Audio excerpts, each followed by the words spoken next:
The Water Lily, the Gold Spinners. Once upon a time, in a large forest, there lived an old woman and 3 maidens. They were all 3 beautiful, but the youngest was the fairest. Their hut was quite hidden by trees, and none saw their beauty but the sun by day and the moon by night and the eyes of the stars. The old woman kept the girls hard at work from morning till night, spinning gold flax into yarn, and when one distaff was empty, another was given them, so they had no rest. The thread had to be fine and even, and when done was locked up in a secret chamber by the old woman, who twice or thrice every summer went on a journey. Before she went, she gave out work for each day of her absence, and always returned in the night, so that the girls never saw what she brought back with her. Neither would she tell them whence the gold flax came, nor what it was to be used for. Now, when the time came round for the old woman to set out on one of these journeys, she gave each maiden work for 6 days, with the usual warning. "Children, don't let your eyes wander, and on no account speak to a man, for if you do, your thread will lose its brightness, and misfortunes of all kinds will follow." They laughed at this oft-repeated caution, saying to each other, "How can our gold thread lose its brightness, and have we any chance of speaking to a man?" On the 3rd day after the old woman's departure, a young prince hunting in the forest got separated from his companions and completely lost. Weary of seeking his way, he flung himself down under a tree, leaving his horse to browse at will, and fell asleep. The sun had set when he awoke and began once more to try and find his way out of the forest. At last he perceived a narrow footpath which he eagerly followed and found that it led him to a small hut. The maidens, who were sitting at the door of their hut for coolness, saw him approaching, and the 2 elder ones were much alarmed, for they remembered the old woman's warning. But the youngest said, "Never before have I seen anyone like him. Let me have one look." They entreated her to come in, but, seeing that she would not, left her, and the prince, coming up, courteously greeted the maiden and told her he had lost his way in the forest and was both hungry and weary. She set food before him and was so delighted with his conversation that she forgot the old woman's caution and lingered for hours. In the meantime, the prince's companions sought him far and wide, but to no purpose. So they sent 2 messengers to tell the sad news to the king, who immediately ordered a regiment of cavalry and 1 of infantry to go and look for him. After 3 days' search, they found the hut. The prince was still sitting by the door and had been so happy in the maiden's company that the time had seemed like a single hour. Before leaving, he promised to return and fetch her to his father's court, where he would make her his bride. When he had gone, she sat down to her wheel to make up for lost time, but was dismayed to find that her thread had lost all its brightness. Her heart beat fast, and she wept bitterly, for she remembered the old woman's warning, and knew not what misfortune might now befall her. The old woman returned in the night, and knew by the tarnished thread what had happened in her absence. She was furiously angry, and told the young maiden she had brought down misery, both on herself and on the prince. The maiden could not rest for thinking of this. At last she could bear it no longer, and resolved to seek help from the prince. As a child, she had learned to understand the speech of birds, and this was now of great use to her, for, seeing a raven pluming itself on a pine bough, she cried softly to it, "Dear bird, cleverest of all birds, as well as swiftest on wing, wilt thou help me?" "How can I help thee?" asked the raven. She answered, "Fly away until thou comest to the splendid town where stands a king's palace. Seek out the king's son and tell him that a great misfortune has befallen me." Then she told the raven how her thread had lost its brightness, how terribly angry the old woman was, and how she feared some great disaster. The raven promised faithfully to do her bidding, and spreading its wings, flew away. The maiden now went home and worked hard all day at winding up the yarn her elder sisters had spun, for the old woman would let her spin no longer. Toward evening she heard the ravens "caw, caw" from the pine tree, and eagerly hastened thither to hear the answer. By great good fortune, the raven had found a wind wizard's son in the palace garden who understood the speech of birds, and to him he had entrusted the message. When the prince heard it, he was very sorrowful, and took counsel with his friends how to free the maiden. Then he said to the wind wizard's son, "Beg the raven to fly quickly back to the maiden and tell her to be ready on the 9th night, for then will I come and fetch her away." The wind wizard's son did this, and the raven flew so swiftly that it reached the hut that same evening. The maiden thanked the bird heartily and went home, telling no one what she had heard. As the 9th night drew near, she became very unhappy, for she feared lest some terrible mischance should arise and ruin all. On this night, she crept quietly out of the house and waited trembling at some little distance from the hut. Presently she heard the muffled tramp of horses, and soon the armed troop appeared, led by the prince, who had prudently marked all the trees beforehand in order to know the way. When he saw the maiden, he sprang from his horse, lifted her into the saddle, and then, mounting behind, rode homeward.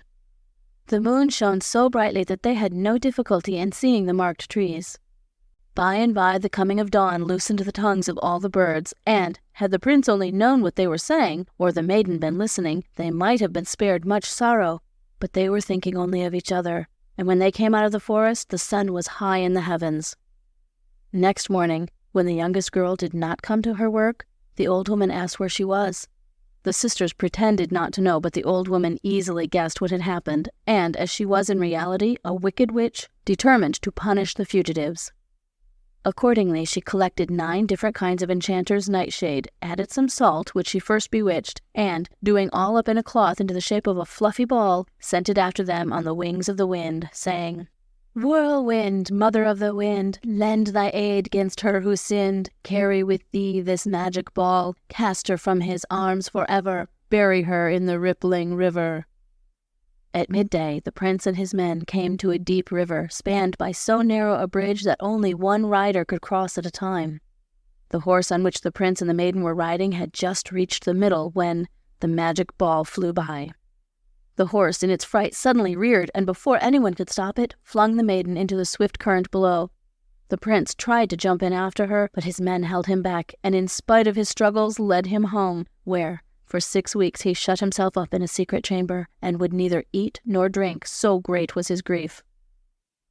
At last he became so ill his life was despaired of, and in great alarm the king caused all the wizards of his country to be summoned, but none could cure him. At last the wind wizard's son said to the king, "Send for the old wizard from Finland. He knows more than all the wizards of your kingdom put together." A messenger was at once sent to Finland, and a week later the old wizard himself arrived on the wings of the wind. "Honored king," said the wizard, "the wind has blown this illness upon your son, and a magic ball has snatched away his beloved. This it is which makes him grieve so constantly. Let the wind blow upon him, that it may blow away his sorrow." Then the king made his son go out into the wind, and he gradually recovered and told his father all. "Forget the maiden," said the king, "and take another bride." But the prince said he could never love another. A year afterward he came suddenly upon the bridge where his beloved met her death. As he recalled the misfortune, he wept bitterly and would have given all he possessed to have her once more alive. In the midst of his grief, he thought he heard a voice singing, and looked round but could see no one. Then he heard the voice again, and it said, "Alas, bewitched and all forsaken, 'tis I must lie forever here. My beloved no thought has taken to free his bride that was so dear." He was greatly astonished, sprang from his horse, and looked everywhere to see if no one were hidden under the bridge, but no one was there. Then he noticed a yellow water lily floating on the surface of the water, half hidden by its broad leaves. But flowers do not sing, and in great surprise he waited, hoping to hear more. Then again the voice sang, "Alas, bewitched and all forsaken, 'tis I must lie forever here. My beloved no thought has taken to free his bride that was so dear." The prince suddenly remembered the gold spinners, and said to himself, "If I ride thither, who knows but that they could explain this to me?" He at once rode to the hut, and found the 2 maidens at the fountain. He told him what had befallen their sister the year before, and how he had twice heard a strange song, but yet could see no singer. They said that the yellow water lily could be none other than their sister, who was not dead, but transformed by the magic ball.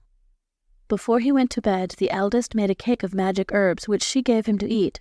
In the night he dreamed that he was living in the forest and could understand all that the birds said to each other. Next morning he told this to the maidens, and they said that the charmed cake had caused it, and advised him to listen well to the birds and see what they could tell him. And when he had recovered his bride, they begged him to return and deliver them from their wretched bondage. Having promised this, he joyfully returned home, and as he was riding through the forest he could perfectly understand all that the birds said. He heard a thrush say to a magpie, "How stupid men are! They cannot understand the simplest thing. It is now quite a year since the maiden was transformed into a water lily, and though she sings so sadly that anyone going over the bridge must hear her, yet no one comes to her aid. Her former bridegroom rode over it a few days ago and heard her singing, but was no wiser than the rest. And he is to blame for all her misfortunes, added the magpie.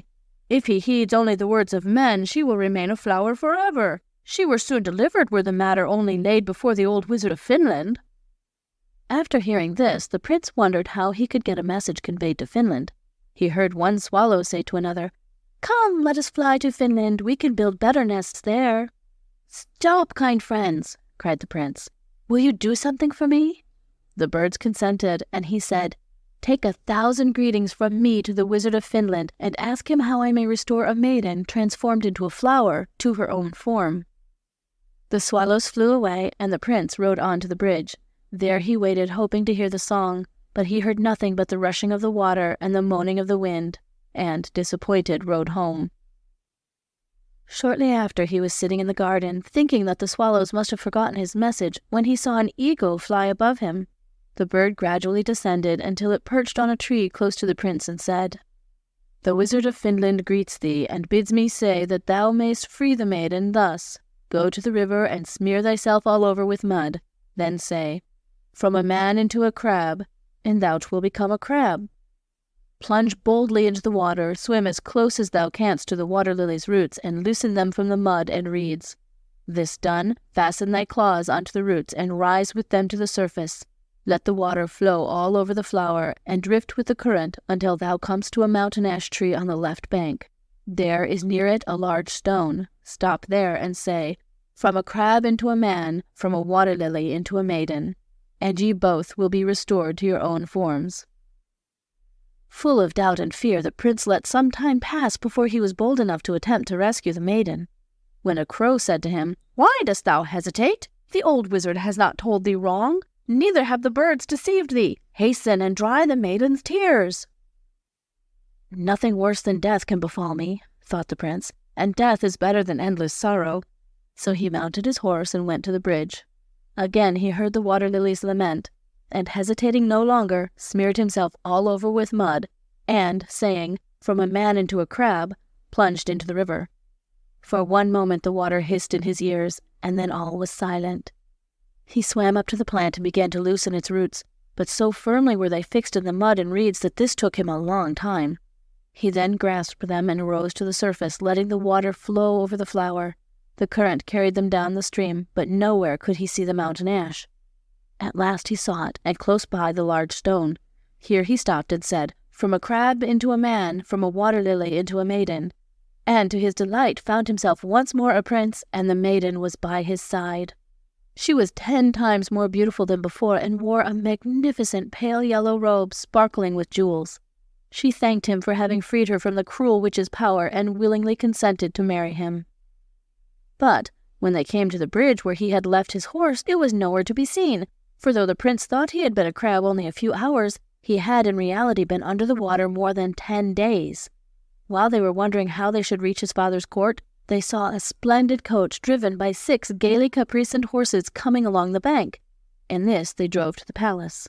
The king and queen were at church, weeping for their son, whom they had long mourned for dead. Great was their delight and astonishment when the prince entered, leading the beautiful maiden by the hand. The wedding was at once celebrated, and there was feasting and merrymaking throughout the kingdom for 6 weeks.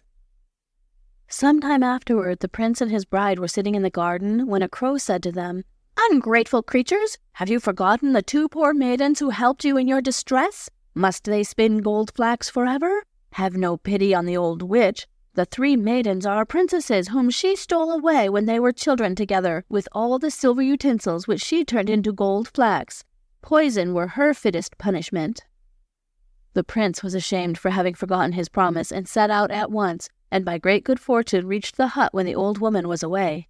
The maidens had dreamed that he was coming and were ready to go with him, but first they made a cake in which they put poison and left it on the table where the old woman was likely to see it when she returned. She did see it, and thought it looked so tempting that she greedily ate it up, and at once died. In the secret chamber were found 50 wagon loads of gold flax, and as much more was discovered buried. The hut was razed to the ground, and the prince and his bride and her 2 sisters lived happily ever after. End of The Water Lily, the Gold Spinners.